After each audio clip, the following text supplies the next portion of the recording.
Wabarakatuh. Selamat petang. Assalamualaikum warahmatullahi wabarakatuh. Selamat petang. Saya Johanna Abdul Hadi, pelajar dari Universiti Malaya Kuala Lumpur. Saya akan membentangkan tajuk kajian atau artikel saya.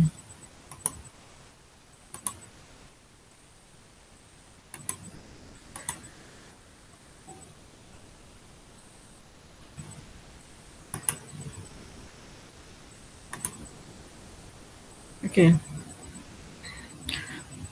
Program animasi cerita Omar dan Hana untuk pengajaran dan pembelajaran pendidikan Islam prasekolah. Retrospeksi pakar.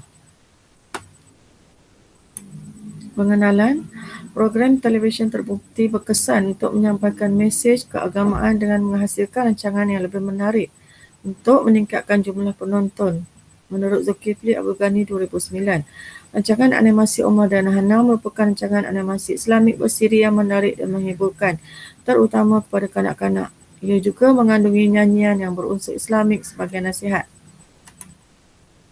Transformasi kurikulum juga melaksanakan kemahiran belajar abad ke-21 yang terdiri daripada 3 kategori utama, termasuklah kemahiran pembelajaran dan inovasi, kemahiran maklumat, media dan teknologi, dan kemahiran hidup serta kerjaya. Menurut Salihuddin Sabah dan Muhammad Ismail Mustari 2012 dan Show 2009. Hari ini, proses penyampaian ilmu telah mula berkembang melalui media sosial. Antara laman sosial menjadi kegemaran masyarakat kini adalah seperti Facebook, Twitter dan Instagram.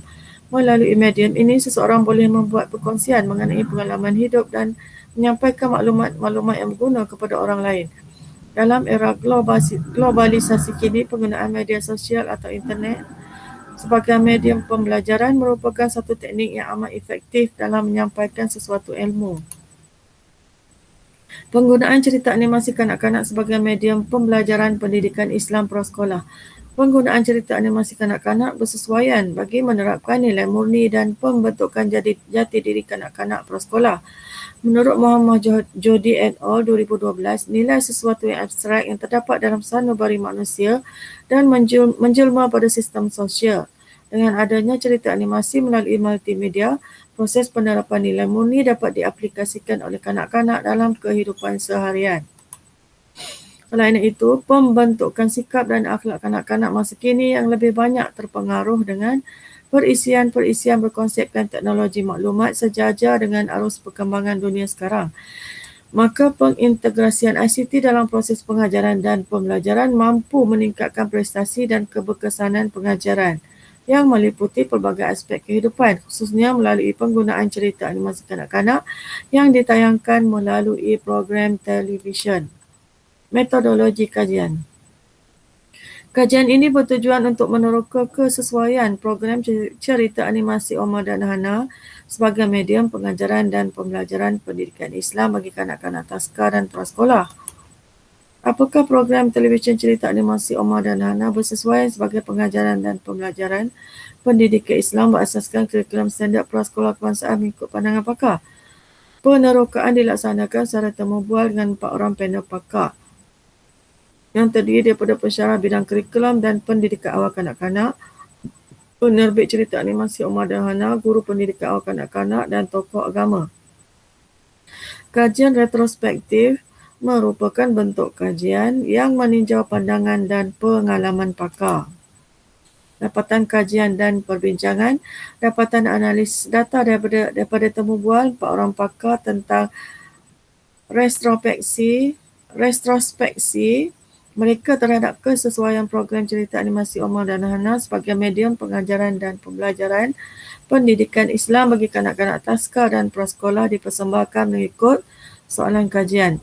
Analisis dapatan menunjukkan pakar yang ditemu bual menyatakan bahawa program televisyen cerita animasi Omar dan Hana bersesuaian sebagai pengajaran dan pembelajaran pendidikan Islam berasaskan kurikulum standard prasekolah kebangsaan KSPK. Keseluruhan cerita Omar dan Hana memaparkan watak ikon adiwira yang bersesuaian dengan nilai dan norma budaya masyarakat Malaysia. Kenyataan ini disebut oleh pakar 1 merupakan ikon adiwira yang boleh dibanggakan, iaitu ikon animasi Islamik. Sementara pakar 2 pula menyatakan bahawa ikon adiwira yang berbentuk Islamik dipersembahkan kepada kanak-kanak yang bersesuaian dengan peringkat umur kanak-kanak. Perwatakan, gambaran serta aksi yang dibawakan oleh Umar dan Hana memberi mesej jelas tentang kehidupan Islam seperti mana juga ia sesuai dengan kandungan kurikulum standard prasekolah kebangsaan pendidikan Islam. Watak ini menampilkan imej kanak-kanak Islam. Selain itu, panel pakar juga menyatakan bahawa program televisyen cerita animasi Omar dan Hana sesuai untuk guru-guru mengaplikasikan pendekatan muzik dan pergerakan. Ini kerana banyak doa-doa dan ayat-ayat Al-Quran ada disebutkan atau diamalkan melalui cerita ini. Cerita ini banyak memberi panduan dan pengajaran tentang amalan atau akhlak Islam yang perlu diamalkan selalu. Doa-doa dan banyak lagi ayat-ayat Al-Quran ada disebutkan atau diamalkan di dalam cerita ini. Kesimpulan, masyarakat kini mencari lebih daripada satu teknik atau cara untuk belajar ilmu berkaitan agama Islam. Antaranya adalah melalui pemilihan rancangan televisyen yang berunsurkan Islamik yang menarik dan boleh dipercayai untuk mengajar mereka tentang pendidikan Islam, sama ada secara rasmi atau tidak. Kurikulum standard prasekolah kebangsaan pendidikan Islam yang merupakan instrumen yang digunakan juga disesuaikan dengan kemahiran pembelajaran abad ke-21. Sekian saja dari saya. Saya minta maaf apa kesilapan kelemahan saya. Terima kasih.